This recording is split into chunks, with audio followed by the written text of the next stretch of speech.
같이 일어나셔서 찬송을 드리면서 예배를 시작합니다.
제가 잠깐 쉬었는데 안 나가네. 찬양단이. 저를 보면 안 되지. 하시면 되는데. 다시 한번 해주십시오. 고난내원. 다시 박수를 살리겠습니다.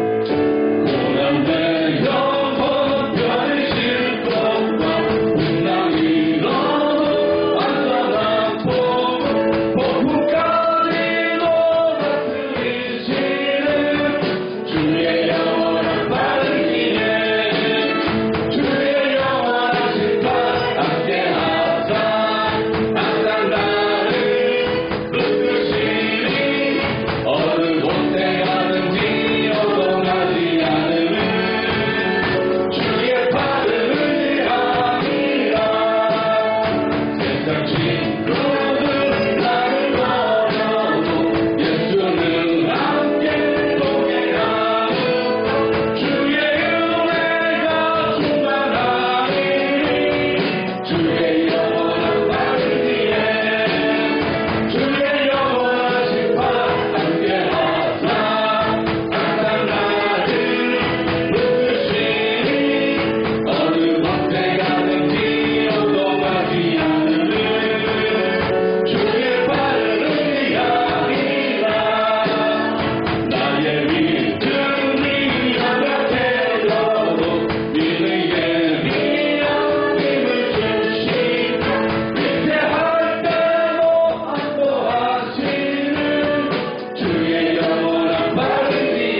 기도합니다.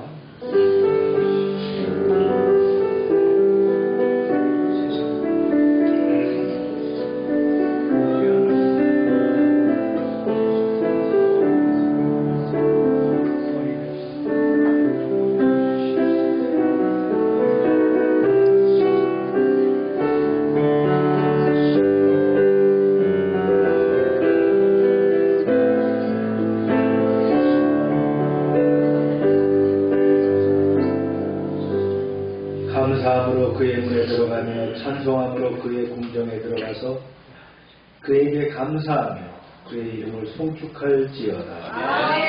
내가 산을 향하여 눈을 들리라. 나의 도움이 어디서 올까? 나의 도움은 천지를 지으신 여호와에게서로다. 사랑과 은혜가 풍성하신 하나님 아버지, 오늘도 저희를 불러주시고 예배 자리에 세워주시니 감사와 찬양을 드립니다. 가을비가 내리는 가운데 저희가 감사함으로 주 앞에 나오니 마음과 뜻과 정성을 다하여 주님을 예배하게 하옵소서. 주님, 세상은 여전히 혼란과 불안 가운데 있습니다. 세계적으로는 전쟁과 갈등이 그치지 않고 기후변화와 경제 불확실성이 사람들의 삶의 무게를 짓누르고 있습니다. 특별히 미국과의 관세 협상과 무역 긴장이 커지고 있으며 주님, 이 나라의 지도자들에게 지혜와 용기를 더하여 주셔서 어떤 협상과 자리에서도 당당하게 설 수 있도록 도와주옵소서. 우리 대한민국을 불쌍히 여겨주옵소서. 정치적 갈등과 사회적 분열을 치유하시고 국민들에게 화해와 이해 그리고 사랑을 심어 주옵소서. 추석을 한 주 앞두고 있습니다.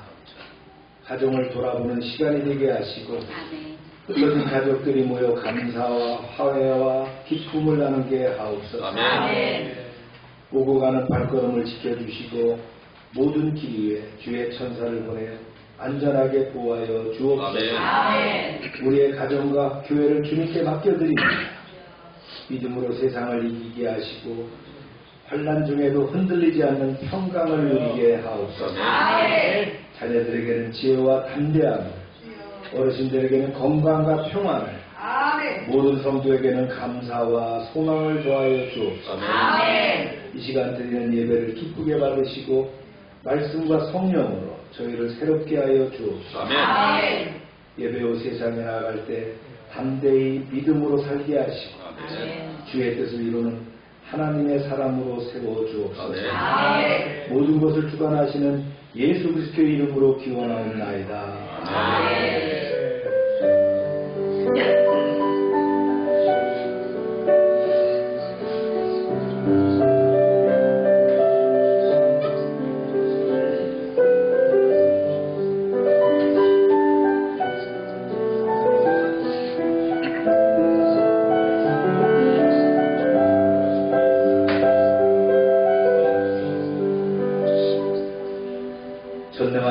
천지를 만드신 하나님 아버지를 내가 믿사오며 그 외아들 우주 예수 그리스도를 믿사오니 이는 성령으로 잉태하사 동정녀 마리아를 하시고 본디오 빌라도에게 고난을 받으사 십자가에 못 박혀 죽으시고 장사한 지 사흘 만에 죽은 자 가운데서 발산하시며 하늘의 의사 전능하신 하나님 우편에 앉게 하셨다가 저희로서 산자와 죽은 자를 심판하러 오시리라. 성령을 믿사오며 거룩한 공예와 성도가 서로 교통하는 것과 죄를 사해주는 것과 몸을 하는 것과 영원히 사는 것을 믿사옵나이다. 아멘. 자리에 앉으시기 바랍니다. 주의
은혜가 풍성하신 하나님 아버지, 거룩한 주일에 함께 모여 찬양하며 예배드리게 하심을 감사합니다. 아무 공로 없는 흠을 보는 나를 사랑하사 독생자 보혈의 피로 구속하시고 자녀 삼으신 은혜에 감사와 찬양을 드리오니 주님의 거룩하심과 존귀하심이 이 예배 위에 임재하실 줄 믿습니다. 아버지 하나님, 지난 한 주간도 은혜로 저희를 지켜주셨지만 돌아보면 죄와 연약함이 많았습니다. 말씀보다 세상 욕심이 더 많았고 기도보다 나의 생각이 먼저여서 실수하며 교만한 우리의 모습을 고백하오니 이 시간 보혈로 정하게 하시며 우리의 마음과 영을 새롭게 하여 주시옵소서. 주님, 열방교회를 붙들어 주셔서 예배와 말씀, 기도에 힘쓰는 성도가 되게 하옵소서. 그 길을 통해 주님과 동행하며 말씀이 우리 삶의 등불과 같이 되어 세상 속에서 방황하지 않게 하시고 진리신 주님과 함께함으로 기쁨과 승리의 생활을 하게 하시고 성도들이 서로 섬기며 주님의 몸된 교회를 이루어가게 하여 주시옵소서. 주님, 대한민국이 정치적 갈등과 사회적인 혼란 속에서 국민들이 분열되지 않도록 대통령과 지도자들에게 지혜와 정선을 주시고 사회에서 소외된 약자들, 경제적 위기에 놓인 이웃들이 소망을 잃지 않고 정의와 공의가 실현되기를 원합니다. 강대국들 사이에서 경제 외교적 어려움이 있지만 지혜를 모아 이겨내게 하시고 한국이 국제사회에서 제 몫을 감당하는 국력을 키워나가고 성도적 사명을 다하도록 기도하는 성도들이 되게 하여 주시옵소서. 주님, 열방의 가정마다 믿음이 충만하게 하시고 부모와 자녀들이 존경과 사랑으로 섬겨 하나님의 기쁨이 되기를 원합니다. 특별히 청소년과 아동들을 지켜주시옵소서. 어두워져간 이 세대를 본받지 말고 세상의 쾌락과 유혹에서 흔들리지 않는 믿음을 주시고 성령의 충만함을 받아 다음 세대를 이끌 일꾼으로 성장하도록 꿈과 비전을 주시며 학업을 성실히 수행하기 위해 부족함 없는 지혜도 강구하게 하옵소서. 이 시간에도 세계 곳곳에서 복음의 씨를 뿌리는 선교사님들을 붙잡아 주시고 하늘의 미랄이 뿌려져 30배, 60배, 100배의 풍성한 열매를 거두게 하여 주시옵소서.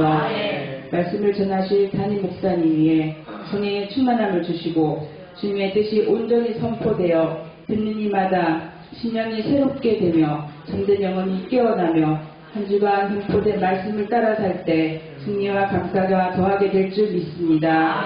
예배 끝까지 주님 홀로 영광 받으시기를 원하며 예수님의 이름으로 기도드립니다. 아멘.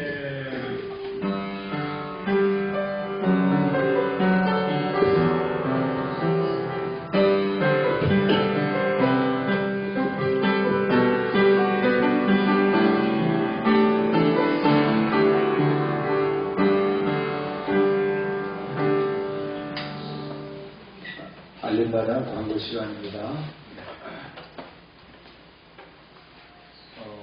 지금도 앞에서 영란 전사가 열심히 영상을 찍고 있는데 여러분들 찍어놓은 영상도 잘 보시죠? 네. 시간 되는 대로 이것씩은 입독하시기 바랍니다. 아멘입니까? 아멘. 내일 우리가 기도하고 전도하는 생활을 생활하시고요. 전도 여러분들 문자든 전화든 기도, 축복의 기도든 다 전도에 속하니까 생활하시기 바랍니다. 큐티 열심히 해주시고요. 제가 어린이 큐티를 같이 이렇게 넣어드렸는데 참고하시기 바라고요. 우리 청소년들도 봤으면 좋겠어요. 그 내용들을. 지금 로마서 진행하는데 목회자인 저도 그 로마서가 어렵습니다. 평신도 신학 공부를 하지 않은 분들한테는 이해가 안 가는 부분들이 있기 때문에 큐티의 작년 큐티도 한번 읽어보시고 아이들 큐티도 한번 읽어보시고 우리 아이들도 잘 이해하는지 모르겠어요. 내가 엄마한테 확인 좀 해보라 그러니까 큐티는 굉장히 중요합니다. 우리 교회 같은 경우는 뭐 버라이어티한 그 예배 안 합니다. 그렇죠? 네, 큐티 강조하기 때문에 열심히 해주시기 바랍니다. 오늘 저는 카레라에서 포도입니다. 추석 가정예배 지침은 카톡에 제가 게시하도록 하겠습니다. 방송사 프로그램들 진행하고요. 이번 주 금요일, 돌아오는 금요일이죠. 금요일부터 이제 연휴가 시작돼요. 연휴가 굉장히 길더라고요. 연휴가 굉장히 긴데, 다음 주 예배는 정상적으로 드릴 거고요. 또 참여해 주시고, 오늘도 뭐 이렇게 언급이 됐지만, 이제 추석 연휴 때문에 여러 가지 분주하겠지만, 여러분들이 한 주간 또 잘 준비해서 또 연휴 동안에도 또 가족들과 함께하는 시간 가지시기 바랍니다. 최기동 선교사님 사역 잘 감당하고 있고요. 그룹봄 때문에 손이 많이 간다고 하네요. 사모님은 이제 어제 한국에 나오셨어요. 명절 새로 나오셨고, 선교사님은 어제 태풍이 왔는데 기다렸다가 배를 타고 들어가신다고 하는데 3시간째 기다리자 하더라고요. 어제 밤 1시쯤, 그러니까 새벽 1시쯤 아마 만보라에 들어가셨을 거라고 생각이 됩니다. 건강이 이렇게 썩 좋질 않아요. 지난번 건강검진 결과가 좋지 않아서 기도가 필요합니다. 오세동 선교사도 건강이 안 좋아서 지금 귀국해 있고요. 이기영 선교사님 지금 투석하면서 버티고 있습니다. 선교사님들이 특히 선교사역 하면서 몸을 버리기 때문에 우리가 기도해 드려야 될 것 같습니다. 선교사 사역은 그렇습니다. 성도들이 별도의 성도들이 이렇게 공급하는 게 아니고 개교에서 또 단체에서 이렇게 공급하기 때문에 늘 물질에 쪼들려요. 부족합니다. 뭐 풍족한 선교사는 제가 이렇게 참 이렇게 어렵게 같이 이렇게 본 사람이 없어요. 대부분 부족하거든요. 그러니까 잘 먹는 것도 못 먹고 늘 그런 마음에 걱정도 있고 현지에서 현지 음식들 또 달고 또 기름진 음식을 먹어야 되는 그런 상황이기 때문에 이게 병 걸리기, 특히 나이 든 사람들은 병 걸리기가 딱 맞는 그런 것이 선교사가 아닌가 생각이 됩니다. 선교주일인데 선교사님들 위해서 특별히 기도해 주시고 참 하나님께서 구하셔서 안전하게 사역을 감당할 수 있길 기도하시기 바랍니다. 읽겠습니다. 시작. 모든 것이 합력하여 선을 이루느니라. 말씀했습니다. 시작. 내가 하늘땅에 있는 그 반석 위 거기서 내 앞에 서리니 너는 그 반석을 치라. 그것에서 물이 나오니 백성이 마시리라. 모세가 이스라엘 장로들의 목전에서 그대로 행하니라. 그가 그곳 이름을 마사 또는 무리바라 불렀으니 이는 이스라엘 자손이 다투었으며 또는 그들이 여호와를 시험하여 이르기를 여호와께서 우리 중에 계신가 아니 계신가 하였습니다. 기도합니다. 하나님 종은 부족하지만 말씀을 들고 섭니다. 종의 입술을 통하여 증거될 때에 성령의 나타남과 능력으로 말씀하게 하시고 듣는 이들이 하나님의 말씀의 뜻을 깨달아 알고 힘과 능력이 되게 하여 주옵소서. 아멘. 예수님의 이름으로 기도합니다. 아멘. 출애굽기를 진행하면서 광야라는 게 많이 나오죠? 광야. 광야는 어떤 곳인가? 지난번에 제가 사진으로도 보여드렸지만 우리나라에는 광야가 없습니다. 대한민국 어디 가도 광야 같은 곳은 없어요. 동남아 가도 광야 같은 곳을 볼 수 없습니다. 중동 지역에 가야 보거든요. 광야는 사막은 아닌데 사막과 비슷하면서도 사막은 아니에요. 풀도 약간 있긴 있어요. 그런데 메말랐어요. 거기서 40년을 산다는 거는 참 만만치가 않죠. 앞에서 어떻게 했어요? 음식이 없다 그래갖고 만나를 주셨습니다. 만나랑 메추라기로 배불리 먹고 길을 나섰는데 그 길은 여전히 광야입니다. 이번에 또 뭐가 떨어졌어요? 물이 떨어지는 상황이 생겼다. 이 유명한 그 반석에서 솟아난 물 사건, 르비딘 사건을 만나게 됩니다. 우리도 그렇죠.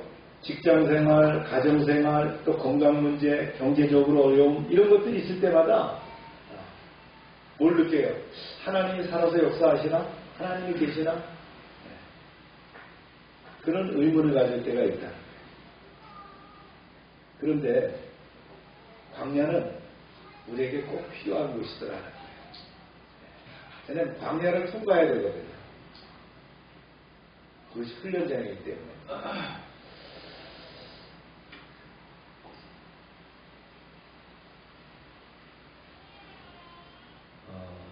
이제 첫 번째 말씀 한번 읽겠습니다. 시작. 이스라엘 자손의 온 회중이 여호와의 명령대로 신광야에서 떠나 그 노정대로 행하여 르비딤의 장막을 쳤으나 백성이 마실 물이 없는지라. 네. 신광야를 떠나서 여러 곳을 거쳐가지고 이제 어디까지 갔냐면 르비딤이라는 곳까지 갔어요.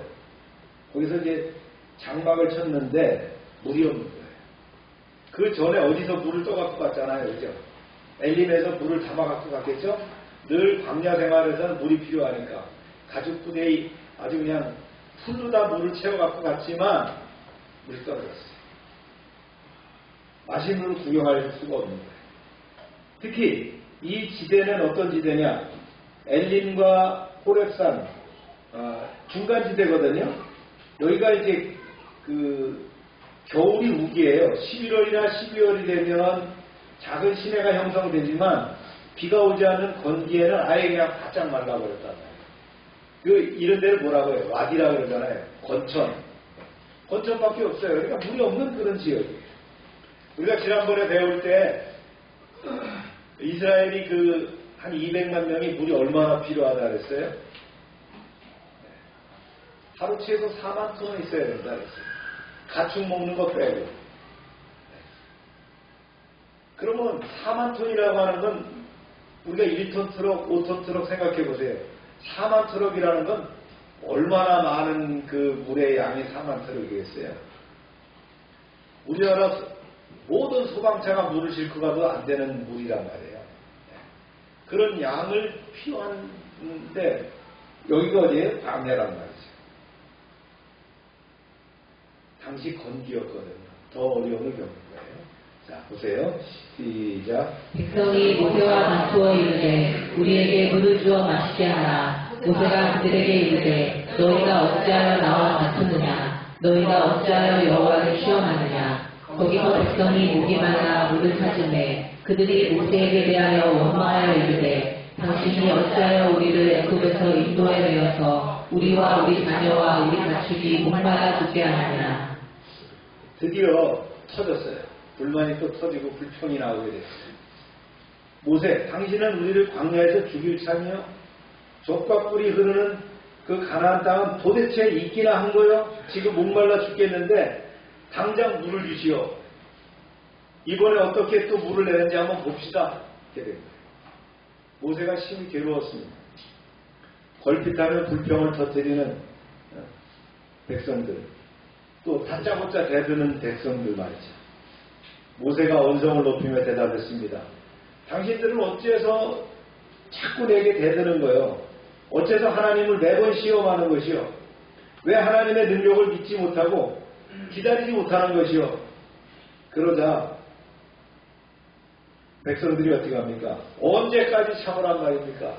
이 갈증 못 참쓰죠. 그냥 어렵잖아요. 그런 상황이 됐어요. 이렇게 되었다면 폭동이 일어날 그런 상황이 됐습니다. 보세요. 홍해를 건너게 하시고 쓴물을 단물로 바꾸시고, 그죠? 오아시스를 만나게 하시고, 하늘을 열어서 만나가 내리게 하시고 메추라기가 떨어지게 하셨는데, 이런 능력을 체험하고도 당장 목마름 앞에는 어떻게 합니까? 모든 걸 망각해버린다. 또다시 제약의 패역함이 드러났다. 진짜 배은망덕이 이런 데서 나오는 거잖아요. 그들의 험악한 기세를 보고 모세가 주님께 부르짖습니다. 보세요. 시작. 모세가 여호와께 부르짖어 이르되 내가 이 백성에게 어떻게 하리이까? 그들이 조금 있으면 내게 돌을 던지겠나이다. 그때 주님이 모세에게 이렇게 답변하십니다. 시작. 여호와께서 모세에게 이르시되 백성 앞을 지나서 이스라엘 장로들을 데리고 나의 강을 치던 내 지팡이를 손에 잡고 가라. 내가 호렙산에 있는 그 반석 위 거기서 내 앞에 서리니 너는 그 반석을 치라. 그것에서 물이 나오리니 백성이 마시리라. 모세가 이스라엘 장로들의 목전에서 그대로 행하리라. 출애굽할 때 들었던 나일강을 쳐서 그 강물을 죽음의 피로 만들었던 그 능력의 지팡이가 있잖아요. 모세에게. 또 그 지팡이를 들었을 때 어떻게 갈라졌어요? 홍해가 갈라져서 벽을 만들었던 그 지팡이. 그 지팡이를 들고 나가라는 거예요. 장로들과 함께 나가라는 거예요. 이제 르비딤 광야에서 죽음의 반석을 쳐서 어떻게 하라고요? 생수가 쏟아나는 생명의 반석으로 만들려고 하는 말씀입니다. 후일의 사도 바울은 이 르비딤 광야의 생수 사건을 예수 그리스도 구원의 사역으로 그 예표의 사역이라고 그렇게 명시를 하게 됩니다. 여기서 반석은 뭡니까? 신령한 반석으로서 물을 신령한 음료로 이해해서 신령한 반석이 되시는 예수 그리스도 메시아 그 사건으로 이렇게 결합시키는 그런 것을 고린도전서에 쓰게 됩니다. 드디어 모세는 장로들이 보는 앞에서 하나님의 지시대로 행했습니다. 그랬더니 물이 솟아나왔어요. 물이 콸콸 솟아났죠. 지금까지 막 화를 내고 불평을 하던 사람들이 돌로 칠 기세였던 그 백성들이 까맣게 잊어버리고 시인낙락하게 됐다. 보세요. 시작. 그가 그곳 이름을 마사 또는 무리바라 불렀으니 이는 이스라엘 자손이 다투었으며 또는 그들이 여호와를 시험하여 이르기를 여호와께서 우리 중에 계신가 안 계신가 하였음이더라. 네, 여기서 모세가 그곳 이름을 무리바라고 불렀다. 다툼이라는 뜻이었고 또 마사라고 불렀어요. 시험이라는 뜻이었다. 거기서 그들이 하나님이 우리 가운데 과연 계시는지 안 계시는가 하면서 주님을 어떻게 해요? 하나님을 시험했기 때문이다. 그래서 무리바, 마사, 르비딤 다 같은 이름인데 이런 뜻을 가지고 있다. 오늘 말씀 간단히 짧죠. 정리하고 요약해보면요. 이스라엘 자손이 여호와의 명령을 따라서 광야길을 행진하다가 르비딤에 이르렀는데 물이 없었어요. 생존의 위기 앞에서 그들의 마음은 두려움과 불안으로 가득 찼습니다. 광야의 목마른 앞에서 백성들은 믿음보다 뭐가 없었어요? 불평을 선택했다. 백성들은 모세와 다투면서 물을 달라고 요구했고 왜 우리와 자녀와 가축들을 목말라 죽게 하느냐라고 원망했습니다. 목마름은 단순한 육체적 필요를 넘어서 하나님과 지도자들에 대한 불신으로 이어졌어요. 백성들의 원망은 결국 지도자에 대한 불신과 하나님에 대한 불신으로 드러났다. 모세는 두려움 속에서 하나님께 부르짖었고요. 하나님은 호렙산 반석을 지팡이로 치라고 명령하셨어요. 모세가 순종하자 반석에서 물이 흘러나와서 백성들과 가축들이 마실 수 있었습니다. 하나님은 반석을 통해서 생수를 내심으로 백성들의 절박한 필요를 채우셨습니다. 그래서 그곳 이름을 뭐라고 했다고요? 마사, 시험, 무리바, 다툼이라고 불렀다. 이는 백성이 여호와께서 우리 중에 계신가 안 계신가 하며 시험했기 때문이라는 거예요. 이 사건은 인간의 불신과 하나님의 신실하심을 드러내는 상징이 되었습니다. 그래서 광야의 시험은 인간의 불신을 드러내지만 하나님의 신실하심을 증거했다. 여러분 우리가 여기서 중요한 메시지가 있어요.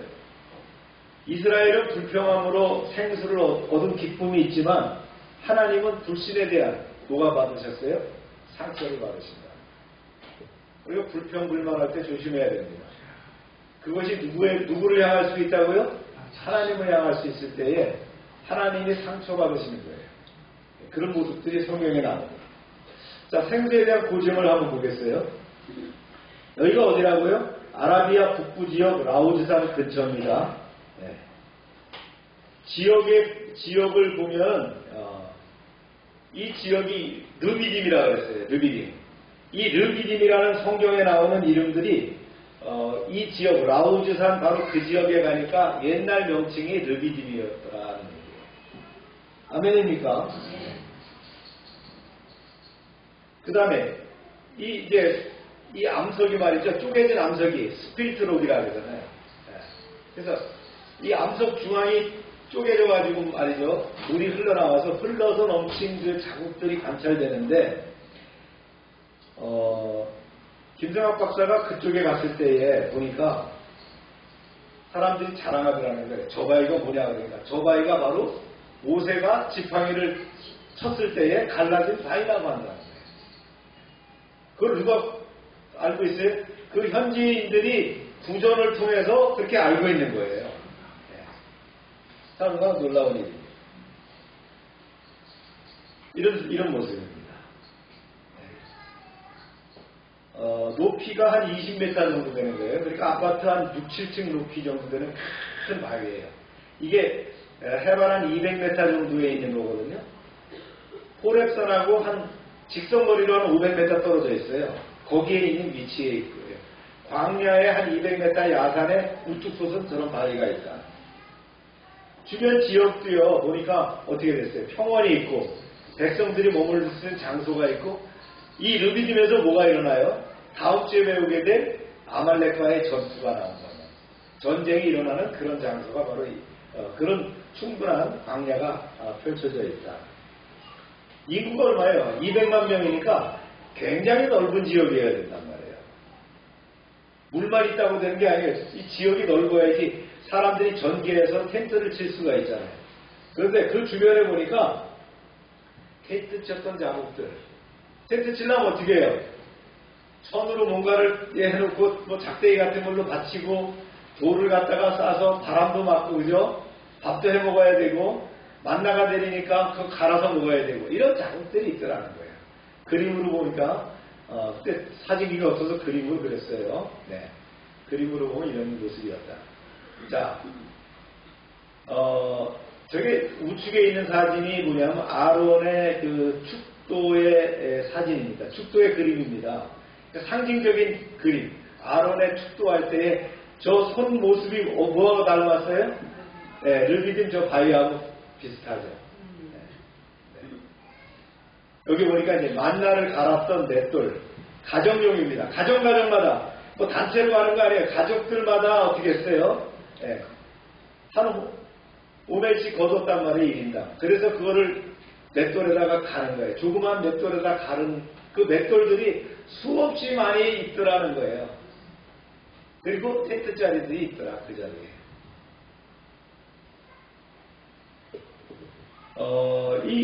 그 성경에서 제가 한번 찾아봤어요. 성경에 이 반석에서 나온 물에 관련된 성구가 얼마나 됩니다. 출애굽기 17장 6절에 당연히 있고, 그 다음에 이제 또 물이, 가데스 생수도 한번 다시 나올 거고요. 신명기 8장 15절에 너희에게 물이 단단한 반석에서 나오게 하셨으며, 신명기 32장 13절 반석에서 꿀을 굳은 반석에서 기름을 빨게 하셨도다.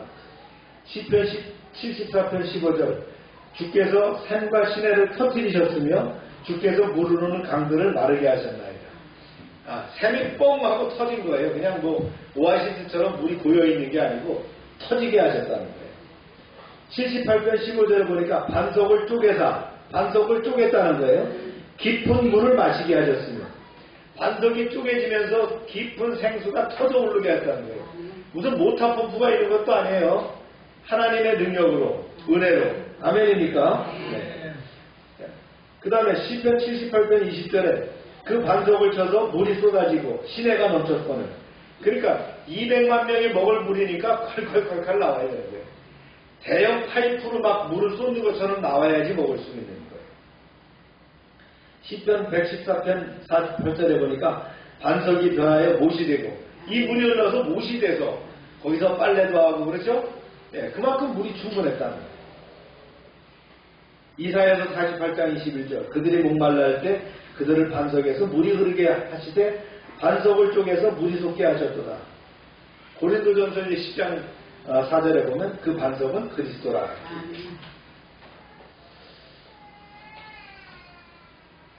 생수와 그리스도와의 연관성을 한번 우리가 보면 이것이 그 풍성한 그 신학적 모형이 될 수 있어요. 그걸 좀 나눠보도록 합니다. 그 첫 번째가요, 반석에서 나온 물과 예수 그리스도라는 건데 10장 4절에 뭐라고 했다고요?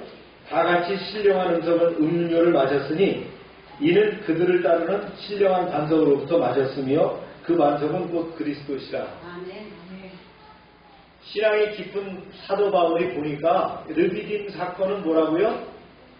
그리스도의 반석이었다는 거예요. 할렐루야. 광야에서 이스라엘이 목말라 할 때 모세가 반석을 치자 생수가 흘러나온 것처럼 예수 그리스도께서 십자가에서 상함을 당하시고 찔림을 당했을 때 인류에게 생수를 주셨다는 거예요. 그렇죠? 그가 찔림은 우리의 허물 때문이요. 그죠? 창으로 찔렀을 때 막 물과 피를 다 쏟으셨잖아요. 그 피가, 그 보혈이 어떻게 됐다고요? 우리에게 뭐가 됐다고요? 생수가 됐다는 거예요. 그래서 반석은 예수 그리스도의 모형이며 반석에서 흘러나온 물은 십자가에서 흘러나온 생명의 은혜를 예표한다는 거예요. 아멘입니까? 이것이 우리 성경상의 구약으로부터 신약으로 이렇게 흐르는 그런 맥 가운데 있는 기독론이라는 거예요. 할렐루야. 그 다음에 생수의 근원으로 오셨다고 주님 말씀하시죠. 주님이 사마리아 마을에 들어갔어요. 그래서 그 입구에서 우물에서 목말라 하실 때 사마리아 여인이 물 길러 나왔죠. 그래서 주님 말씀하시죠. 내가 주는 물을 마시는 자는 영원히 목마르지 아니하리라. 여인이 그러죠. 아니 당신이 드레박도 없는데 무슨 물을 주겠습니까? 내가 주는 물을 마시는 자는 영원히 목마르지 아니하리라. 초막절에 또 말씀하셨어요. 누구든지 목마르거든 내게로 와서 마셔라. 광야에서의 물은 일시적인 해결책이지만 예수님이 주시는 생수는 영원히 목마르지 않는 구원의 은혜. 르비딤의 물은 그리스도 안에서 영원한 생수를 주시겠다는 그 약속의 그림자가 되었다. 할렐루야. 그 다음에 이제 그 시온과 불신앙인데요. 이스라엘은 르비딤에서 그런 생각을 가졌어요. 여호와께서 우리 중에 계신가? 계시다면 우리가 왜 이렇게 목말라하고 갈증을 느끼게 하지? 하나님을 시험했어요. 그러나 그리스도께서는 십자가와 부활로 어떻게 했어요? 하나님이 우리와 함께 하신다는 사실을 확실하게 보여주셨다. 하나님이 얼마나 답답하셨으면 예수 그리스도의 이름을 뭐라고 줬어요? 임마누엘. 가드 있었어요. 하나님이 함께 하신다고 줬냐는 거예요. 여러분, 얼마나 하나님이 답답하셨으면 예수님을 보내실 때 뭐라 했어요? 그를 뭐라고 부르겠다고요? 임마누엘이라고 하겠다는 거예요. 하나님이 함께 하신다. 왜 이스라엘 백성들이 하도 여호와께서 우리와 함께 하시는가? 그렇게 의심하기 때문에 예수님의 그 별칭을 뭐라고 줬어요? 임마누엘이라고 했다. 참 어떻게 보면 가슴 아픈 얘기죠. 하나님이 얼마나 답답했으면 당신의 이름을 임마누엘이라고 하라고 했겠어요. 이 르비딤에서 드러난 인간의 불신앙은 십자가에서 드러난 하나님의 사랑으로 완전히 극복되었다.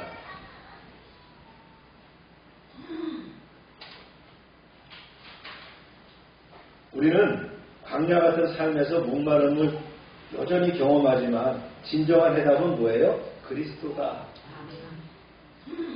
해결사인 예수 그리스도다. 그분이 나의 구주실 뿐만 아니라 그분이 나의 구원자다. 그분이 우리의 해결사입니다. 반석을 친 모세처럼 그리스도는 십자가에서 상함을 당하심으로 우리에게 영원한 생명을 흘러보내셨어요.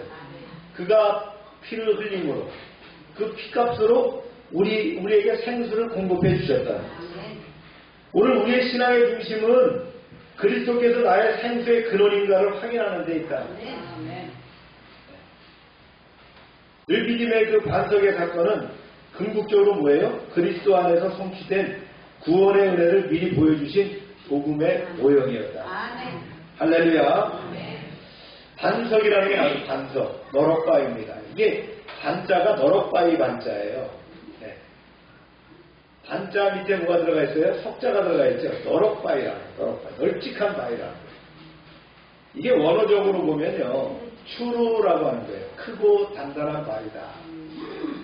이거 이제 또 바위라는 말이 이제 구약의 셀라라고 하는 표현도 나오는데, 출애굽기 17장 6절에 나오는 단어는 히브리 말로 추루입니다.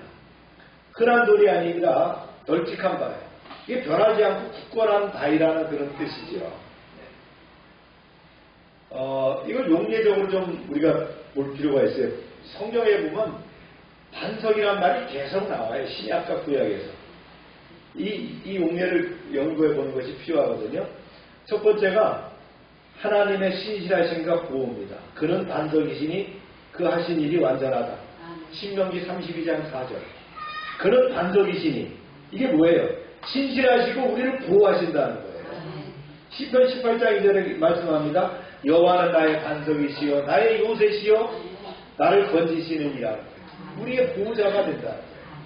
그 반석이라는 말이 그런 의미를 갖고 있다.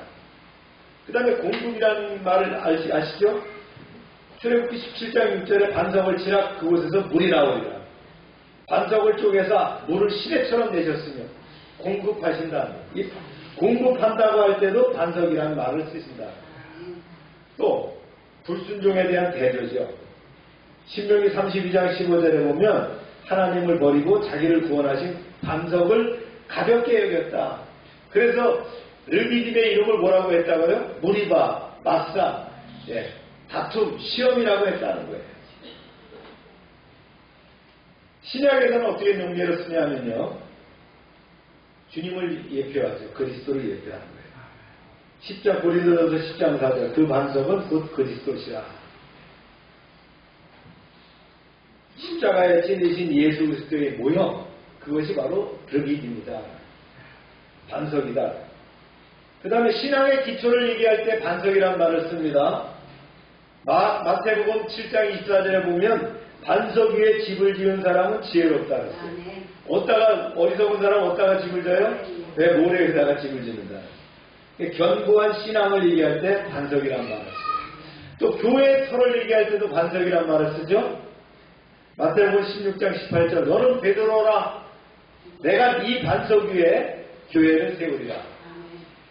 베드로라는 말 자체가 뭐예요? 돌이라는 뜻이잖아요. 돌. 이 반석이라는 말이 페트라라는 말이거든요. 페트라. 이게 돌이라는 뜻이에요. 석유가 페트로늄이거든요. 돌에서 나온 기름이라는 말이죠. 그러니까 너는 베드로라. 반석이다. 즉 교회의 터를 얘기하는 거예요. 믿음의 교회를 상징할 때 반석이라는 말을 쓴다. 김일성 주석 아시죠? 네. 북한의 김일성 주석의 그 어머니의 이름이 강반석이라.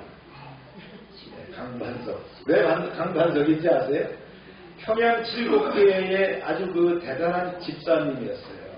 믿음이 좋은 집사님이었어요. 우리로 말하면 사회운동가였어요.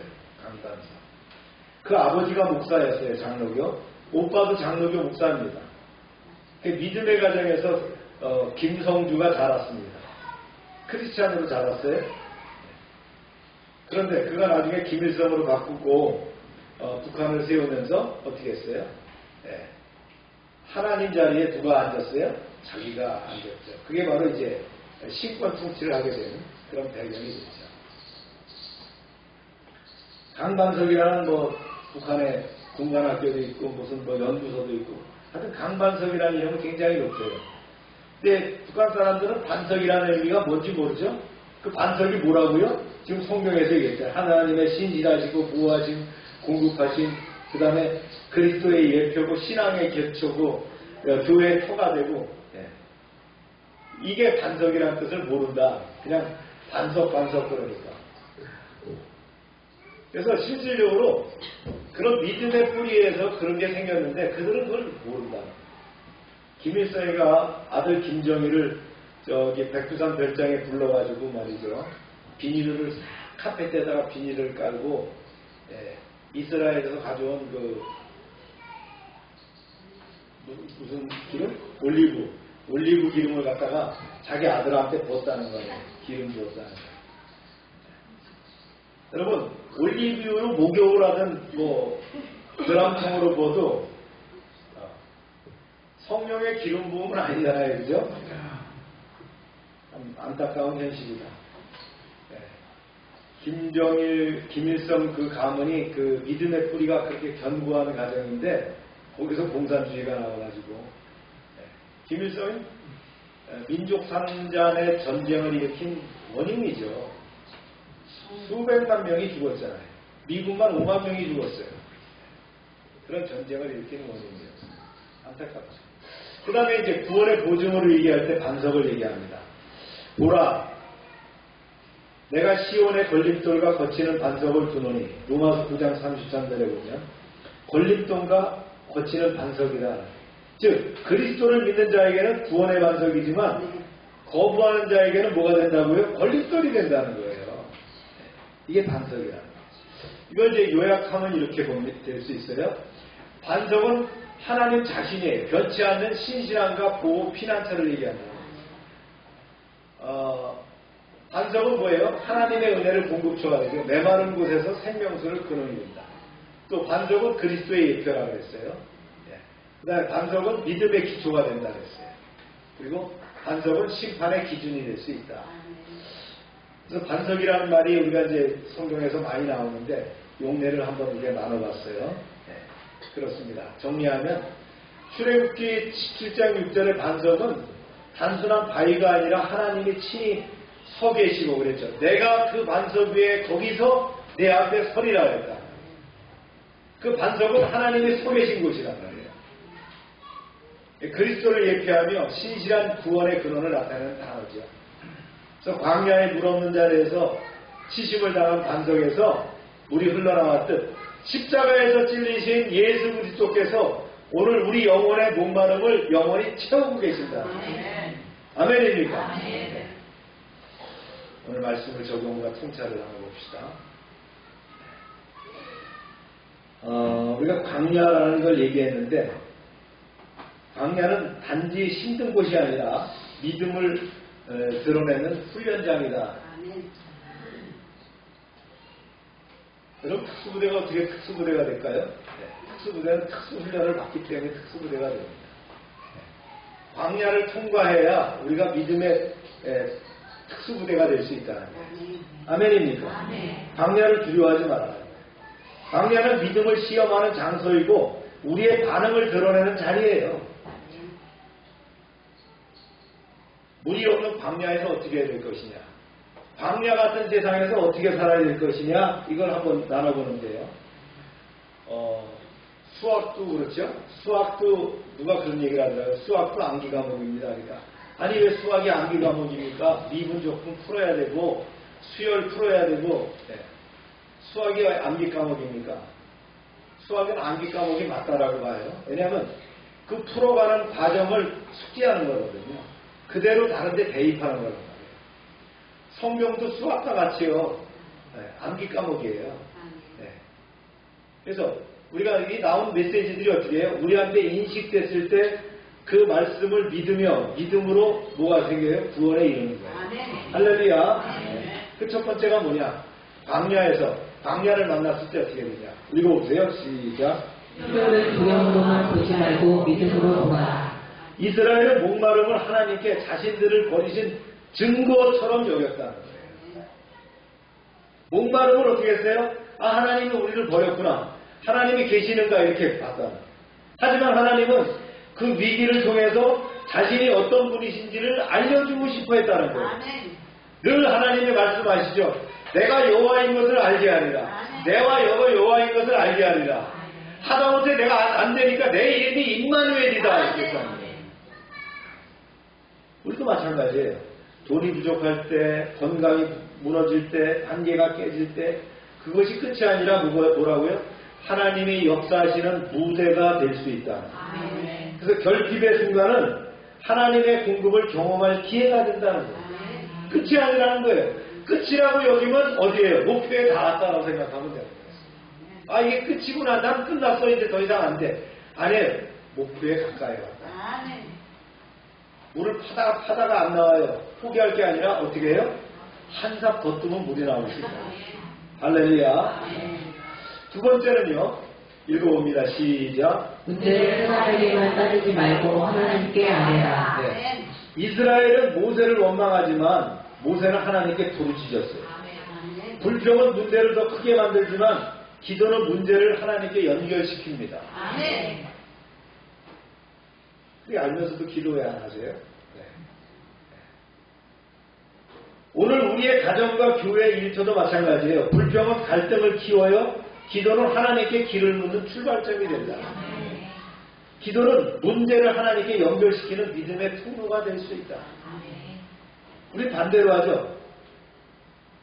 문제를 하나님께 따지고, 그죠? 사람들에게는 알려요. 그죠? 그게 아니고 어떻게 합니까? 하나님께 간구하며. 할렐루야.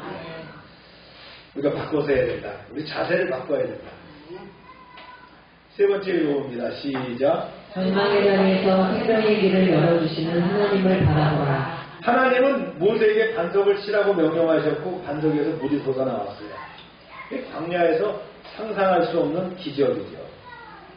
신약은 이 사건을 예수 그리스도에 연결해서 바울은 그랬죠. 그 반석은 곧 예수 그리스도라.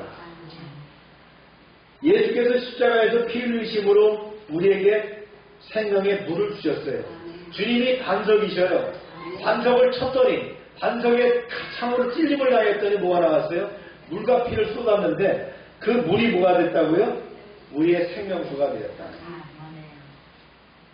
그래서 광야의 반석은 그리스도의 모형이고 생수는 십자가의 은혜의 예표가 됐다. 그 다음 네 번째는요. 시험과 다툼이 아닌 신뢰와 순종으로 섬겨야 된다. 그 무리바를 마사 시험, 르비딤을 마사 시험, 무리바를 다툼이라고 불렀어요. 그들의 불신앙과 원망의 장소의 이름이 남은 거죠. 우리의 삶도 마찬가지로 불평과 불신앙의 흔적이 남길 수 있어요. 그러나 하나님을 신뢰하고 순종하는 삶은 하나님의 은혜의 흔적을 남길 수 있다. 여러분 어떤 흔적을 남기고 싶습니까? 우리의 삶은 불신앙의 흔적이 아니라 믿음의 증거를 남겨야 될 줄로 믿습니다. 말씀이 참 이렇게 돼 있어요. 네 개를 요약해서 정리했어요. 읽어봅니다. 시작. 필요를 부정으로만 보지 말고 믿음으로 보라. 문제를 사람에게만 따지지 말고 하나님께 아뢰라. 절망의 자리에서 생명의 길을 열어주시는 하나님을 바라보라. 시험과 다툼이 아닌 신뢰와 순종으로 살라. 이 르비딤 사건은 단순한 옛날 얘기가 아니죠. 오늘 우리의 삶 속에서도 반복됩니다. 엘림을 지나서 오아시스를 지났더니 광야가 나오고 광야에 나왔더니 먹을 것이 없어서 또 만나와 메추라기를 주셨고 또 길을 더 갔더니 물 떨어지고 이런 길을 계속 가고 있잖아요. 이런 광야 같은 현실에서 목마름을 경험하지만 하나님은 여전히 어떻게 해요? 반석에서 물을 내고 계신다는 거예요.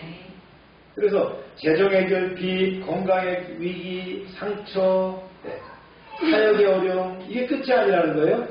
하나님이 일할 자리라는 거예요. 이 자리. 이런 걸 만났을 때 여러분 어떻게 해요? 아 이제 하나님이 드디어 등장하시겠구나. 주님 빨리 나오세요. 이게 기도해야 될 줄로 믿습니다. 그 다음 불평 대신 기도해야 되고 불신 대신 뭐예요? 신뢰를 선택할 때에 하나님의 신실하심을 경험하게 된다.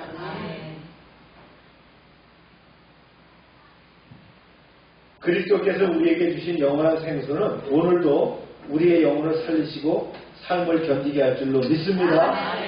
광야 르비딤에서 하나님의 신실하셨듯이 오늘도 주님은 그리스도 안에서 우리의 갈급함을 채우실 줄로 믿습니다.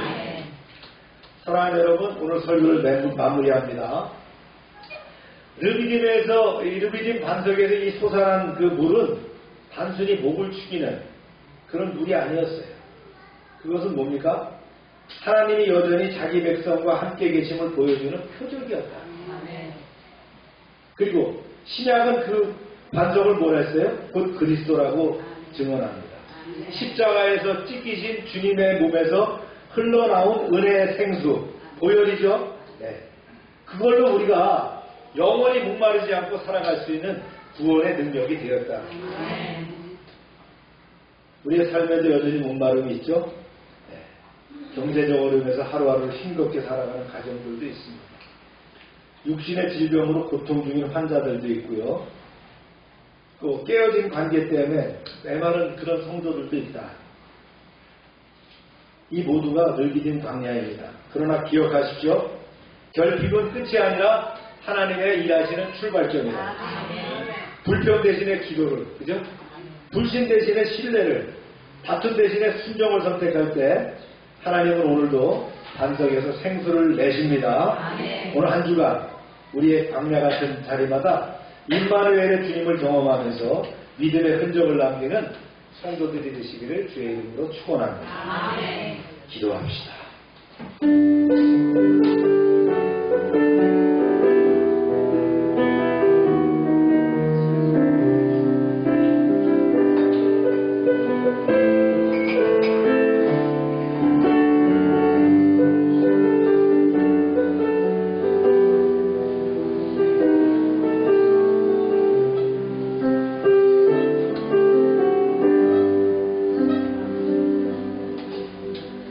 사랑과 은혜가 풍성하신 하나님, 오늘도 우리의 삶 속에서 믿음의 사건을 비추어 주셔서 감사합니다. 목마른 광야에서 원망하고 시험하는 이스라엘의 모습이 우리의 모습임을 고백합니다. 그러나 그 자리에 반석에서 물을 내어주신 주님을 기억합니다. 주님, 우리의 삶 속 결핍 앞에서 불평하지 않고 주님의 공급을 기다리게 하옵소서. 갈등의 자리에서 사람을 원망하지 않고 하나님께 부르짖게 하옵소서. 무엇보다 반석이신 예수 그리스도께서 십자가에서 흘리신 생수로 우리의 영혼이 채우심을 확신합니다.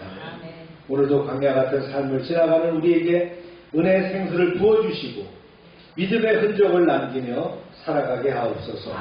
예수님의 이름으로 기도합니다. 아멘. 다 같이 일어나셔서 428장 찬송 드리며 축도를 마칩니다. Thank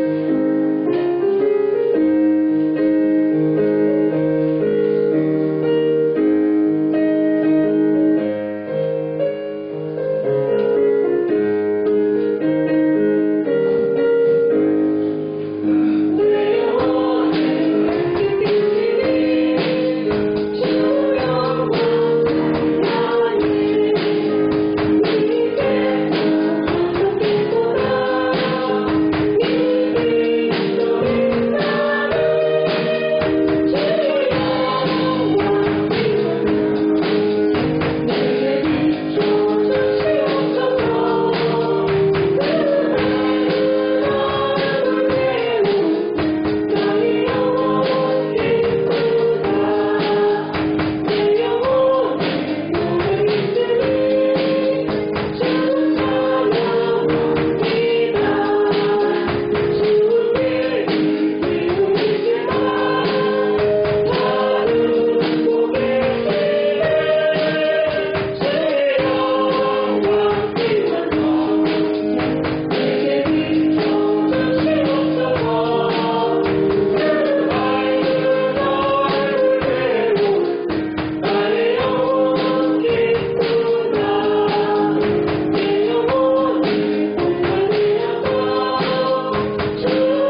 손을 내고 기도합니다.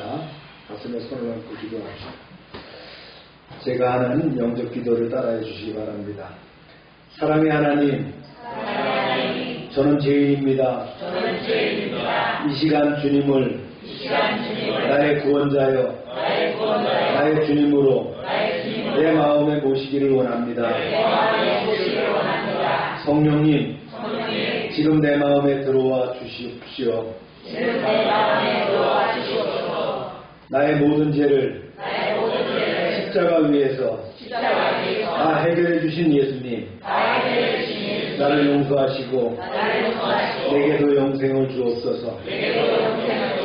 이제 예수님은 나의 구원자 주님이십니다. 하나님은 나의 아버지가 되시고 나는 하나님의 자녀가 되었습니다. 성령님이 나를 인도하시고 함께 하실 줄 믿습니다. 마지막 호흡의 자리에서도 하나님을 찬송할 수 있는 믿음을 주시고 남은 인생길 가는 동안 예수님의 성품을 닮아 온전히 거듭난 그리스도인으로 살게 하여 주옵소서. 예수님의 이름으로 기도합니다. 이어서 아픈 데 손을 대고 기도합시다. 하나님, 이 시간 치료를 위해서 기도합니다. 저희는 약하고 부족하지만 하나님의 크신 능력으로 안수하여 주실 때에 이제 모든 질병이 떠나가고 깨끗함을 입을 줄로 믿사오니 이 시간 치유의 강산을 바라여 주시옵소서. 예수 이름으로 명령한다. 모든 질병은 떠나가라. 영의 근원은 마르고 깨끗하게 될지어다. 더럽고 추한 것들은 다 떠나가게 온전히 될지어다. 주님, 이 시간 역사하셔서 우리를 치료하시고 세상의 방법으로 고칠 수 없지만 하나님의 능력으로 치료되게 하여 주시옵소서.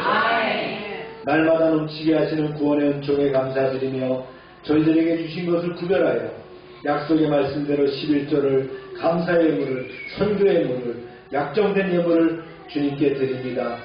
30배, 60배, 100배로 차고 넘치게 하여 주옵소서.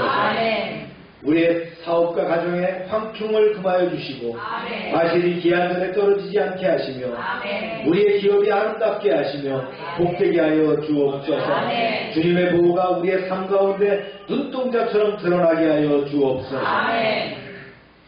하나님의 말씀을 듣고 그 명령을 지켜 행하는 하나님의 백성을 축복하사 세계 모든 민족에 뛰어나게 하여 주옵소서. 하나님의 말씀에 순종하면 모든 복이 우리에게 그대로 미칠 줄로 믿습니다. 성읍에서도 복을 받고 들에서도 복을 받으며 몸의 소생과 토지의 소산과 짐승의 새끼와 우양의 새끼가 복을 받으며 광주리와 떡반죽 그릇이 복을 받으며 들어와서 복을 받고 나가도 복을 받게 하시며 대적이 일어나 우리를 치료할지라도 한 길로 왔지만 7길로 도망가게 하여 주옵소서.